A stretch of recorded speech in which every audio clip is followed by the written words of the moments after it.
Hello दोस्तों, मैं हूं कृष्णा सावरे। आज मैं आपको एक छोटी सी अच्छी सी और बहुत कुछ सिखाने वाली कहानी सुनाने वाला हूं। एक गांव में एक आदमी था। अमीर तो नहीं था, पर वो जो कुछ भी कमाता था उसमें से बचा कुचा गरीबों में दान करता था और गरीबों की सेवा में लगाता था। इसीलिए उस गांव के लोग उसे सेठ कहकर बुलाते थे। वैसे एक दिन वो सेठ गरीबों को खाना परोस रहा था। उसी टाइम वहां से एक साधु जा रहे थे। साधु को उस सेठ को देखकर बहुत अच्छा लगा कि कोई तो गरीबों को खाना खिला रहा है, और साधु को रह नहीं गया और उसी टाइम साधु उस सेठ के पास चले गए और जाकर बोले कि आप जो भी काम कर रहे हो बहुत अच्छा काम है, भगवान आपको हमेशा खुश रखे, पर मेरी आपसे एक विनती है कि आप जब भी दान करते हो या गरीबों को खाना परोसते हो तो भगवान का नाम लेकर खाना परोसो। इससे क्या होगा, आपको सुख और पुण्य की प्राप्ति होगी। पर सेठ ऐसा था कि भगवान को मानता ही नहीं था, और सेठ सडनली बोला कि नहीं नहीं नहीं नहीं, मैं भगवान का नाम नहीं लूंगा। जो भी मैं कमाता हूँ मैं मेरी मेहनत से कमाता हूँ, इससे भगवान की कुछ देन नहीं है, और जो मैं मेहनत करके कमाता हूँ उसी में से कुछ गरीबों में बांटता हूँ। ये साधु सुनकर वो सन्न हो गए, उनको समझ नहीं आ रहा था कि क्या बोले आप। और साधु इधर उधर देखे तो उस सेठ के घर के सामने कुम्हार का घर था। कुम्हार जो मिट्टी के घड़े बनाते हैं, वो कुम्हार वहाँ पे मिट्टी के घड़े बना रहा था, और साधु को दिखा कि वो कुम्हार के माथे पे एक तिलक था। वो तिलक के तरफ देखे और साधु सेठ को बोले कि अच्छा, तो आप तो भगवान का नाम अब लेने वाले नहीं हो, तो मैं आपको एक काम बोलता हूँ जो आपको हर रोज करना है। तो सेठ बोले कि हाँ मैं ज़रूर करूँगा, आप बताइए।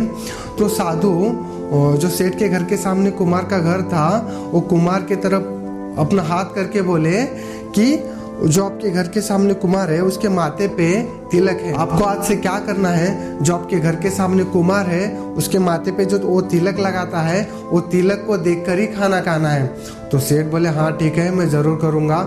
तो सेठ का अब रोज का रूटीन स्टार्ट हुआ। तो अगले दिन सेठ उठे फ्रेश होके और बाहर आए तो कुम्हार था, वो मिट्टी के घड़े बना रहा था, उसके माथे पे तिलक था, और वो देखे और घर जाकर खाना खाने लगे। वो ऐसे ही चलते गए। 1 दिन हुआ, 5 दिन हुआ, 10 दिन हुए, 15 दिन हुए, 1 महीना हुआ, 2 महीने हुए, सब कुछ अच्छा चल रहा था। पर एक दिन क्या हुआ, सेठ फ्रेश होकर घर से बाहर आए और कुम्हार के घर की तरफ देखा तो वहाँ पे कुम्हार नहीं था। तो सेठ सोचे कि ठीक है, कुछ काम में बिजी होगा तो आएगा। तो सेठ वेट करने लगे। ऐसे ही वेट करते करते दोपहर हो गई, पर वो कुम्हार घर से बाहर नहीं आया।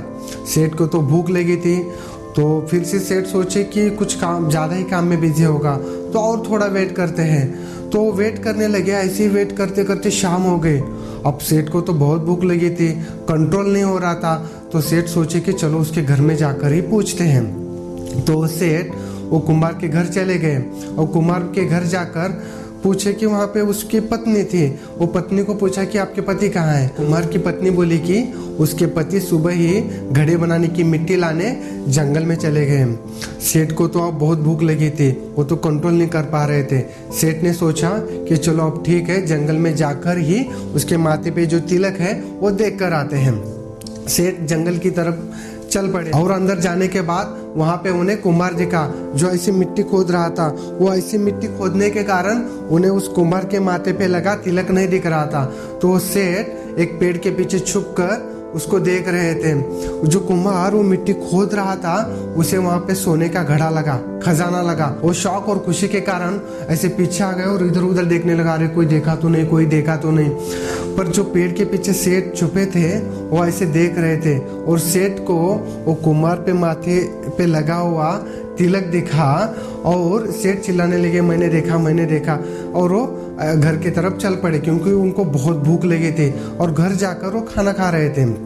कुम्हार वो घड़े को उठाकर वो खजाने को अपने वस्त्र से बांधकर और घर चले गया वो भी, और घर में जाके रखकर उस सेठ के घर पे गया और सेठ से पूछा कि आपने देखा क्या। सेठ बोला हाँ मैंने देखा। तो और एक बार पूछा सच में आपने देखा क्या। तो सेठ बोला हाँ देखा, इसीलिए तो खाना खा रहा हूँ। तो कुम्हार को लगा कि उसने घड़ा देखा है, और वो कुम्हार उस सेठ से बोला कि आप किसी से भी मत कहना, उसमें का आधा सोना मैं आपको दूंगा। तब उस सेठ को पता चला कि इसको खजाना लगा है। इस स्टोरी का मतलब आपको समझ में आया। वो सेठ कुछ नहीं कर रहा था, जो उसको रूटीन बताया गया था उसी रूटीन को फॉलो कर रहा था और उसका फल उसे मिला। हमारे साथ भी लाइफ में ऐसा बहुत बार होता है।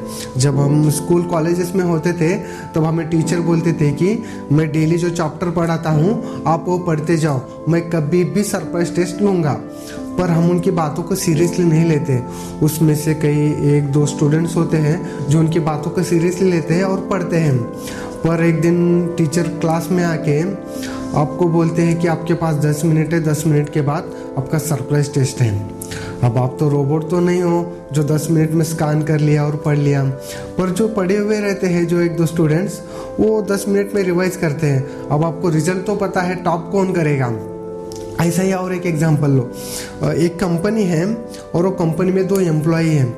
उसमें से एक एम्प्लॉई हर रोज़ कंपनी में टाइम पे जाता है और दूसरा एम्प्लॉई टाइम पे तो नहीं जाता, कभी टाइम पे जाता है या कभी लेट करता है, पर दोनों सेम काम करते हैं और उतना ही काम करते हैं। एक दिन क्या होता है, उनका जो सीनियर रहता है उन दोनों का कुछ कारणों की वजह से रिजाइन करके चला जाता है और वो सीनियर की एक पोस्ट वहाँ पे खाली रहती है।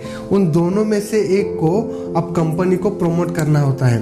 कंपनी किसको प्रमोट करेगी? जो टाइम पे आता है, जो डिसिप्लिन्ड है, उसी को ही प्रमोट करेगी ना। मैं आपको और एक एग्जांपल बताता हूँ। जब कोविड-19 पैंडेमिक चल रहा था तो हम सब लोग डरे हुए थे, अगर यार मेरे बॉडी में कोरोना वायरस चला गया तो मैं मर तो नहीं जाऊँगा ना। पर उसमें से और कुछ लोग थे, मतलब वो भी डरे हुए थे पर उतना नहीं। जो हेल्थ कॉन्शियस थे, फिटनेस पे ध्यान देते थे, योगा करते थे, जिम जाते थे और जो स्पोर्ट्स खेलते थे, वो भी डरे हुए थे।